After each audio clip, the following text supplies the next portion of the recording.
Hi guys, நம்ம வீட்டுக்கு யார் வந்திருக்கா பார்த்தீங்களா? என் மச்சான் வந்திருக்கான். என்னன்னு பார்த்தீங்கன்னா, ட்ரோல் பை கரண் சேனல் உங்களுக்கு கண்டிப்பாக தெரிஞ்சிருக்கும்.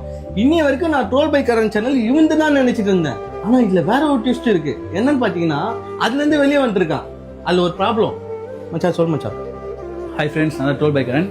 எனக்கு தெரியாதவங்க கண்டிப்பாக இருந்திருக்க மாட்டீங்க. ஏன்னா சின்ன குழந்தைலேருந்து பெரியவங்க வரைக்கும் நம்மளை நிறைய பேர் ரசித்து பார்ப்பாங்க. என்ன விஷயம்னா, ட்ரோல் பை கரண் சேனல் வந்து 2 பேர் சேர்ந்து ஆரம்பித்த ஒரு சேனல். இன்றைக்கி வந்து சில காரணங்களால் அது ஏன் சேனல் அப்படின்னு சொல்ல வேண்டிய ஒரு பிரச்சனை வந்து பயங்கரமாக வந்துச்சு. நமக்கு சொந்தம் இல்லாத ஒரு இடத்துல நான் இருக்கக்கூடாது அப்படின்னு சொல்லிட்டு அந்த சேனலை விட்டு நான் வெளியே வந்துட்டேன். ட்ரோல் பை கரண் அஃபிஷியல் அப்படின்னு சொல்லிட்டு ஒரு புதுசாக ஒரு சேனல் ஓப்பன் பண்ணியிருக்கேன். மறக்காமல் நீங்கள் வந்து அந்த ட்ரோல் பை கரண் சேனலுக்கு எவ்வளோ சப்போர்ட் கொடுத்தீங்களோ அதே அந்த அளவுக்கு மேலே ட்ரோல் பை கரண் அஃபிஷியலுக்கு வந்து நீங்கள் சப்போர்ட் பண்ணணும். மறக்காமல் சப்ஸ்கிரைப் பண்ணுங்கள். உங்கள் ஃப்ரெண்ட்ஸு, ஃபேமிலி, உங்கள் ரிலேஷன் எல்லாருக்குமே ஷேர் பண்ணி சப்ஸ்கிரைப் பண்ண சொல்லுங்கள். தேங்க்யூ. எங்களுக்கு எப்படி சப்போர்ட் பண்ணீங்களோ அதே மாதிரி என் மச்சானுங்க பண்ணுங்க.